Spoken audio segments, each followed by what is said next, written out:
வணக்கம். சனிப்பெயர்ச்சி பலன்கள் மார்ச் 29, 2025 2027 மத்தியம காலம் வரைக்கும் இந்த 2.5 வருடங்கள் எப்படி இருக்க போகுது கணித்து கொடுத்திருக்கிறார் என் அருமை சகோதரர் பரம்பரை ஜோதிடர் பெருங்குளம் ராமகிருஷ்ண ஜோசியர். விருச்சிக ராசிக்காரர்களுக்கு சனிப்பெயர்ச்சி பலன் எப்படி இருக்கு?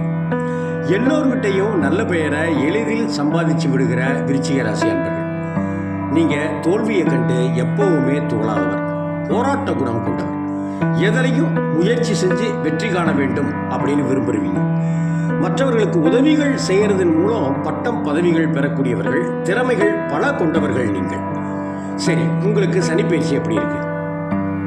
கிரகநிலையை பொறுத்தவரை இதுவரை உங்களுடைய சுகஸ்தானத்தில் இருந்த சனி பகவான் விலகி பஞ்சம பூர்வ புண்ணிய ஸ்தானத்துக்கு போறார்.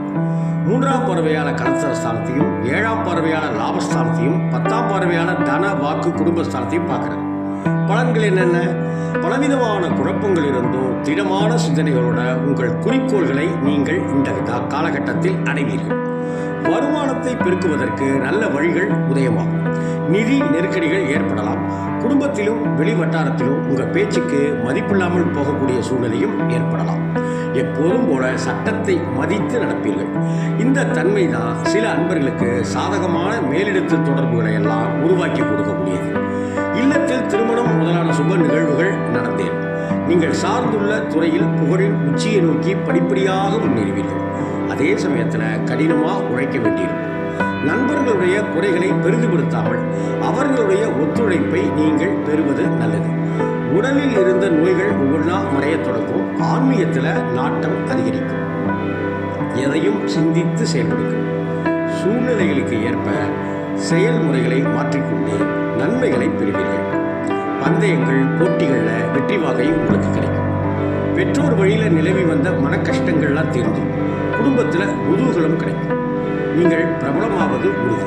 உங்களை நாடி வந்தவர்களுக்கு தேவையான உதவிகளை செய்வீர்கள். அதே சமயத்தில் உங்களுடைய பொருளாதார திட்டங்களில் கொஞ்சம் தொய்வுகள் ஏற்பட வாய்ப்பு இருக்கு. சில நேரங்களில் மனம் நொந்து போகும். இருந்தாலும் கூட பொருளாதாரம் கொஞ்சம் ஏற்ற இறக்கம் அப்படிங்கிற நிலையிலே இருக்கும். சனி பகவானான வாகனங்களுக்கு கொஞ்சம் பராமரிப்பு செலவுகள் ஏற்படும். உங்களுடைய நண்பர்கள் உங்களுக்கு தேவையானவற்றை தவிர்த்து தேவையற்ற விஷயங்களை பேச நேரிடலாம். அதனால யாரையும் முன்னுதாரணமாக எடுத்துக்காம உங்களுடைய தனித்தன்மையை வெளிப்படுத்தி செயல்படுங்க. உங்களுடைய வாழ்க்கையில புதிய மாற்றங்களை கொண்டு வருவீங்க. அதில் உறுதி. தேவையற்ற கவலைகள் உங்களுடைய மனசை விட்டு நீங்கிடும். உங்களுடைய அணுகுமுறையால பகைவர்களையும் நண்பர்களாக்கிக்குவீங்க. வெளிநாட்டில் வசிக்கக்கூடிய உங்கள் நண்பர்களுடன் மகிழ்ச்சியாக உரையாடுவீர்கள். அதனால சின்ன சின்ன ஆதாயங்களும் ஏற்படும். சிலருக்கு புதிய வீடு வாகனம் வாங்குகின்ற யோகங்களும் உண்டாகும். உத்தியோகஸ்தர்கள் தங்கள் பணிகளை சரியாக செய்து முடிப்பார்கள். அதே நேரத்தில் சில சமயங்களில் காரணம் இல்லாமல் மனசில் தைரியம் குறையும். இந்த சமயங்களில் சக ஊழியர்கள் உங்களுக்கு உதவிகரமாக இருக்கும். அலுவலக வேலைகள் தொடர்பான பயணங்களால் நன்மைகள் உண்டாகும். பணவரவுக்கு குறைவு இருக்காது. உங்களுடைய தன்னம்பிக்கை உயரும். எதிர்பாராத பதவி உயர்வால மகிழ்ச்சியில் திக்கும் காணுவீர்கள். வியாபாரிகளுக்கு கடும் முயற்சிகளுக்கு பிறகுதான் லாபம் கிடைக்கும். கொடுக்கல் வாங்கல இருந்த சிரமங்களும் குறைய தொடங்கும். தடைகள் ஏற்பட்டாலும் கூட இறுதியில் அனைத்து செயல்களிலும் வெற்றி பெறுவீர்கள். வாடிக்கையாளர்களை கவருவதற்கு புதிய புதிய திட்டங்களை திட்டுவீர்கள். வியாபாரத்தை விரிவுபடுத்தினாலும் கடன் சுமை கொஞ்சம் அதிகரிக்காமல் பார்த்துக்கிறது ரொம்ப ரொம்ப நல்லது. கூட்டாளிகளிடம் கொஞ்சம் விட்டு கொடுத்து செல்லுங்கள். அரசியல்வாதிகளுக்கு பெயரும் புகழும் அதிகரிக்கும். கட்சி மேலிடத்தால் பாராட்டு கிடைக்கும். தொண்டர்களுடைய ஆதரவு உங்களுக்கு உற்சாகத்தை தரும். கட்சியில் புதிய பொறுப்புகளும் கிடைக்க வாய்ப்பு. அவற்றை நேர்த்தியாக செய்து முடிப்பீர்கள். மக்களுக்கு நன்மை செய்வதற்கான உங்களுடைய முயற்சிகளை எதிர்கட்சியினர் கூட பாராட்டுவாங்க. புதிய பயணங்களால் உற்சாகம் பெறுவீர்கள். கலைத்துறையினருக்கு புதிய வாய்ப்புகள் என்பது கொஞ்சம் குறைவாகவே இருந்தாலும் பண வரவு என்பது சீராகவே தோன்றும். ரசிகர்களுடைய ஆதரவு அமோகமாகவே இருக்கும். உங்கள் திறமையினால புகழை தக்க வைத்துக் கொள்வீர்கள். உங்களுடைய கற்பனை சக்தி அதிகரிக்கும். இது வருமானமாகவும் மாறி பயன்களை தரும்.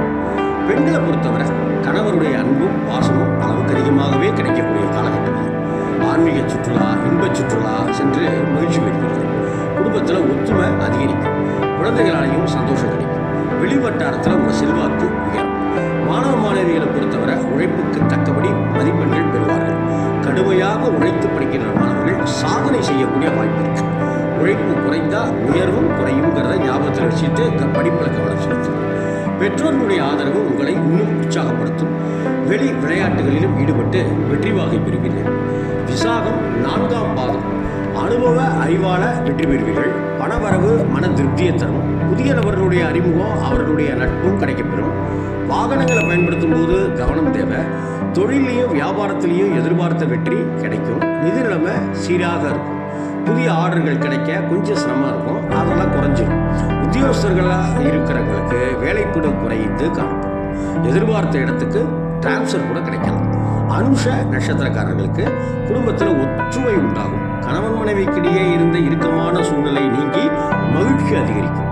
குழந்தைகள் மூலம் இருந்த மன வருத்தங்கள்லாம் நீங்கிடும். அவர்களுடன் சந்தோஷமாக வெளியே சென்று வருவீர்கள். எல்லா காரியங்களும் அனுகூலமாகவே நடத்தேறும். மனக்கவலை நீங்கும். நிம்மதி அதிகமாகும். வீண் அலைச்சல், காரிய தாமதம் ஏற்படலாம். புதிய முயற்சிகளை கொஞ்சம் தள்ளி போடுறது நல்லது. கேட்டை நட்சத்திரக்காரர்களுக்கு காரியத்தில் அனுகூலம் ஏற்படும். உணர்ச்சிகரமாக பேசி மற்றவர்களை கவர்ந்து விடுவீர்கள். கொடுக்கல் வாங்கல இதுவரை இருந்த பிரச்சனை தீரும். நீண்ட காலமாக இருந்த கஷ்டங்கள் நீங்கிடும். எதையும் செய்து முடிக்கிற சாமர்த்தியமும் சாதுரியமும் உங்களுக்கு ஏற்படும். அரசாங்கம் மூலம் லாபம் ஏற்படும். மாணவர்களுக்கு கல்வியில் முன்னேற்றம் காண முழு மூச்சோடு செயல்படுறது நல்லாவே தெரியும். எதிர்காலம் பற்றிய சிந்தனைகள் மேலும். பரிகாரம் அப்படின்னு பார்த்தா, துர்க்கை அம்மனை செவ்வாய்க்கிழமைகளில் பூஜை செய்து வழிபட்டு வந்தால் எதிர்ப்புகள் தவிடுபடியாகும். தைரியம் அதிகரிக்கும். பணவரவு திருப்தி தரும். சிறப்பு பரிகாரம் அப்படின்னா, செவ்வாய்க்கிழமை தோறும் அம்மன் கோவிலுக்கு சென்று செவ்வரளி மாலை சார்த்தி வேண்டிக் கொள்வது நல்லது. நீங்கள் சொல்ல வேண்டிய மந்திரம் ஓம் ஸ்ரீம் துர்காயை நம அப்படிங்கிற மந்திரத்தை தினமும் காலையில் 9 முறை சொல்லிட்டு உங்களுடைய அன்றாட பணிகளில் ஈடுபடுத்தும். அதிர்ஷ்ட எண்கள் 1, 3, 7, 9. அதிர்ஷ்ட ஹோரைகள் ஞாயிறு ஹோரை, செவ்வாய் ஹோரை, குரு ஹோரை. அதிர்ஷ்ட திசைகள் மேற்கு, தெற்கு. அதிர்ஷ்ட கிழமைகள் ஞாயிறு, செவ்வாய், வியாழன். எல்லோருக்கும் நல்லது நடக்க, எல்லோருக்கும் தெய்வ அனுகிரகம் கிடைக்க என்னுடைய வாழ்த்துக்கள் என்கிறார் பரம்பரை ஜோதிடர் பெருங்குளம் ராமகிருஷ்ண ஜோசியர்.